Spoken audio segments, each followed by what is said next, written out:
Hey guys, it's good to see you guys again. I really hope this message finds you all well, finds you all thinking about it, at the very least, thinking about taking better care of ourselves. I wanted to just talk today about why nurses often feel guilty about the jobs we have and the great job we have. It can be difficult navigating it, but there are some reasons. I have at least three reasons that I can speak to, and I know there are many others. And I want you all to kind of chime in on what that looks like for you all as well. But one reason nurses tend to feel guilty in our jobs is compromised patient care. Sometimes the care we want to give our patients, um, we try to do the very best we can with what we've been given. Sometimes it'll be a staffing issue. If we're understaffed, we find that we're often rallying together, figuring out how we're going to get it done, how we're going to take care of patients. I know some nurses who there'll be two nurses for 25 patients. And is it an optimal situation? No, but they get it done. And after a while, it starts to take its toll on you when you're constantly making it work when you don't always have the tools necessary to make it work.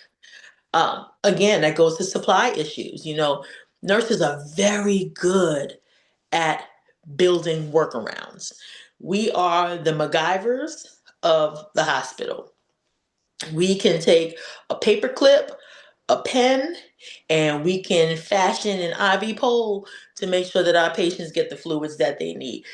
You can't tell us in a clutch, we know how to make it happen. Always, without fail. Doesn't take much for us to be able to do it, but sometimes it's what happens when we have supply issues. So that's also another reason. It's just that we feel that if we had certain things, we could provide better care for our patients. So it's always something that stays in the back of your mind, like, man, I could have done this differently. If only I had that, I could have done something else differently. But we do the best we can with what we've got. So that's part of it. Another thing as well that speaks to why we feel guilty is our inability to help every patient. Our goal, our plan, there is no nurse, well, outside of palliative care, there's no nurse that goes to work every day saying, this is a day that I'm going to lose a patient. This is a day that actively I'm going to do what I need to do to make sure that this patient isn't here at the end of the shift. No one starts their shift like that. No one goes into work thinking that. But unfortunately and inevitably, patient loss, it just comes with the job itself. And when you've had an opportunity to take care of patients more than one day, like me, I used to love to schedule my shifts back to back. I do my three in a row, I do four in a row, 12 and a half hours. I like to do it for the sake of continuity of care, that um, you got used to your patients. You got used to their needs. You got used to what the plan of care would be.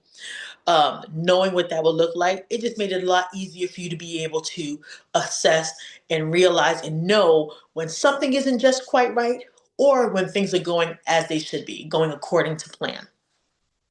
I also find that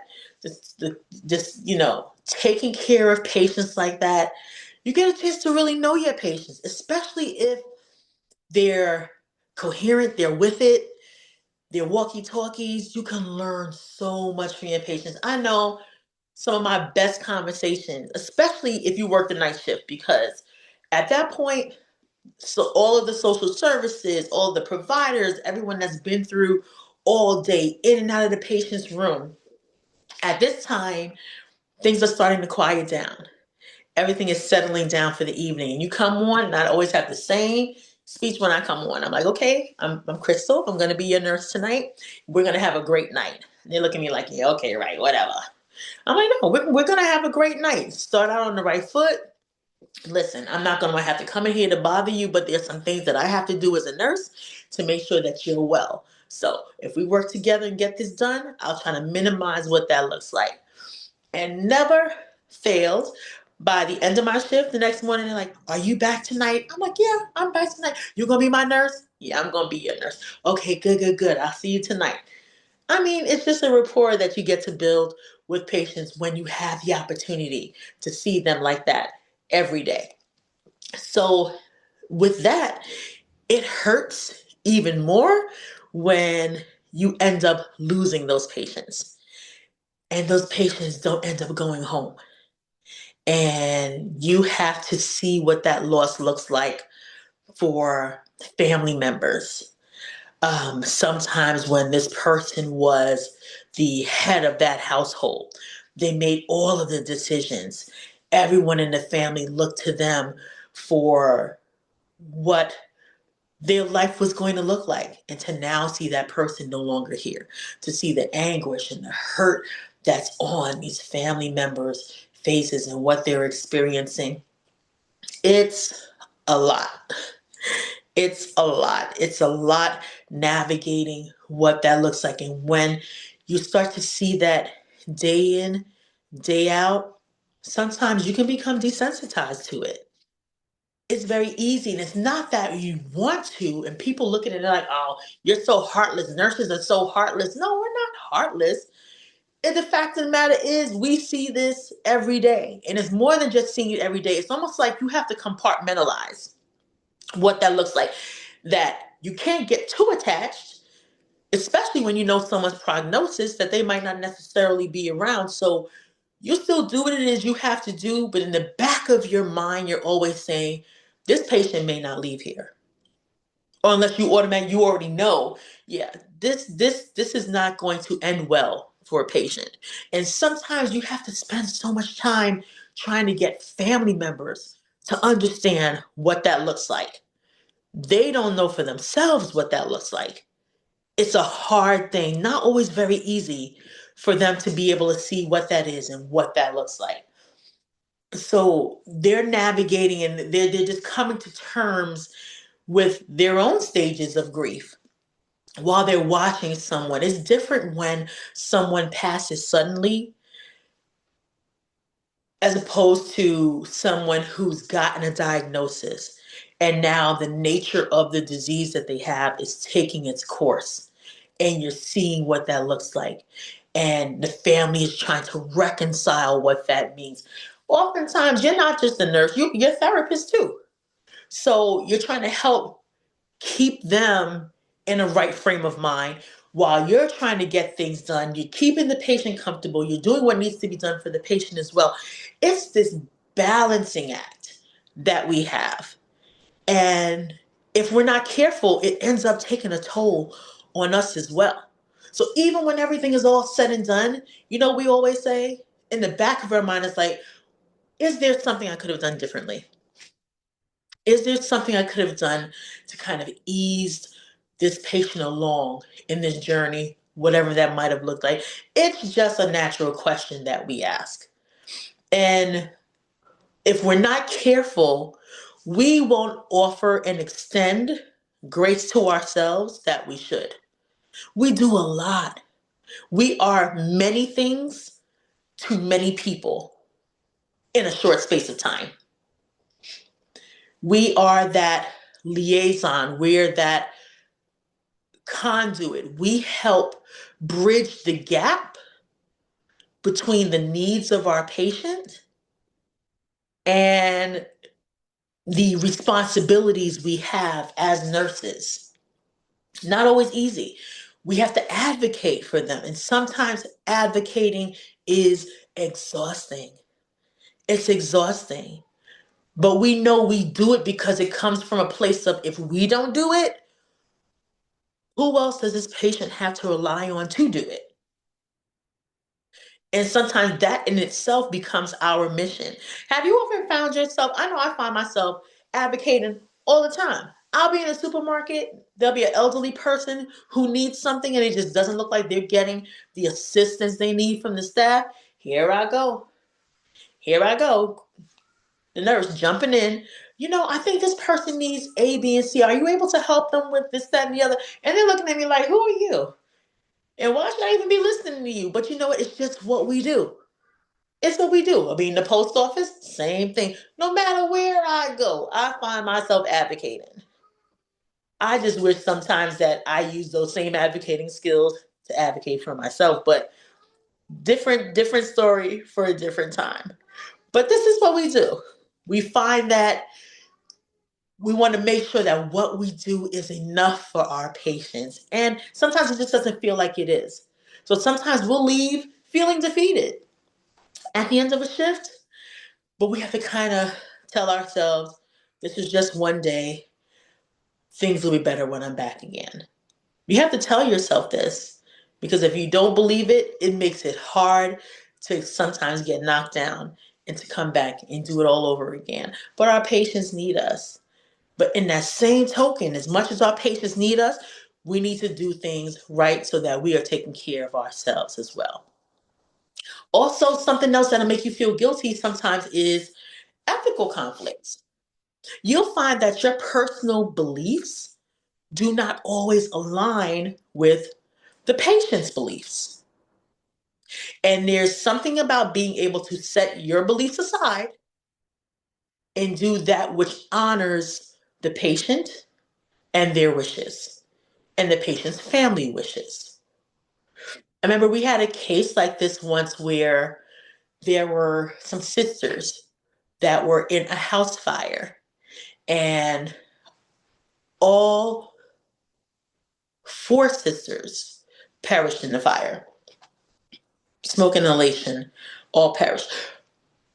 Two, they were unable to resuscitate at scene, but two ended up getting to the hospital. And in spite of all efforts, eventually placed on life support.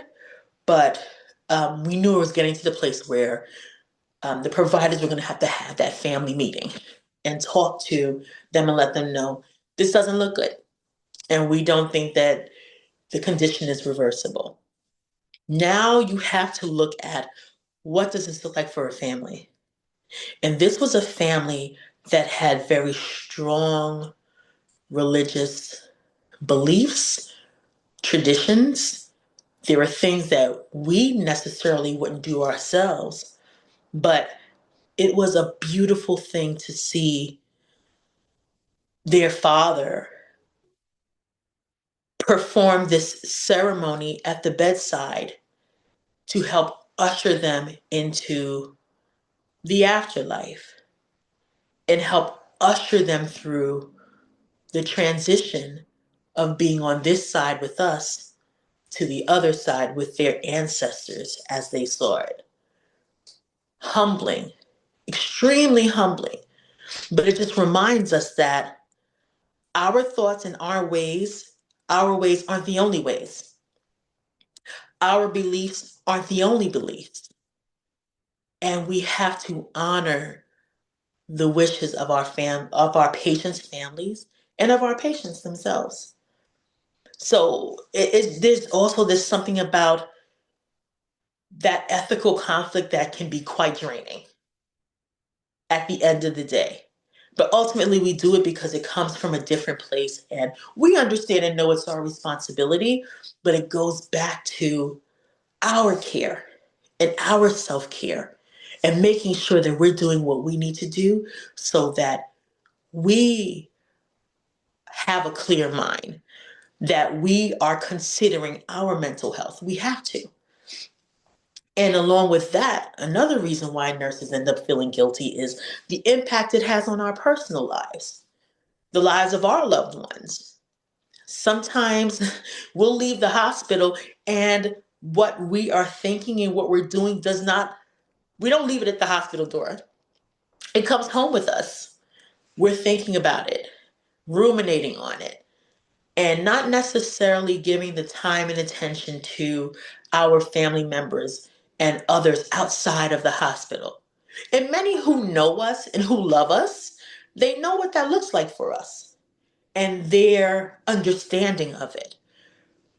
But there's a way we have to be able to balance things for ourselves too, so we don't feel that we're pulled in so many different directions that we're not able to give of ourselves as we need to. And in that same token, we have to be so careful that we're not giving and giving and giving so much. And there are all of these withdrawals that are being made by us, and there are no deposits coming in.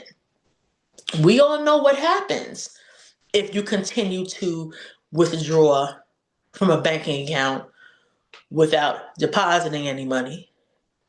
You'll look up and your money will be funny and your change will be strange. This is what happens. So we have to make sure that as we think about it financially, it's the same thing mentally. It's the same thing when we think about it emotionally, even physically.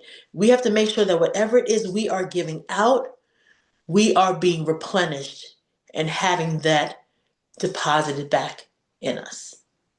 So, again, we'll talk more about what this looks like to have a happy balance.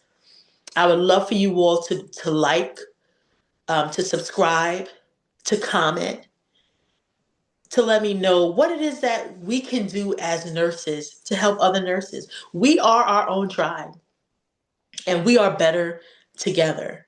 So let's work together to make sure that we're caring for each other as we should and that we're caring for ourselves. So I invite you to come on back tomorrow when I'll be recording again and we'll look more into nursing, this amazing profession, and how we're taking care of ourselves in this profession.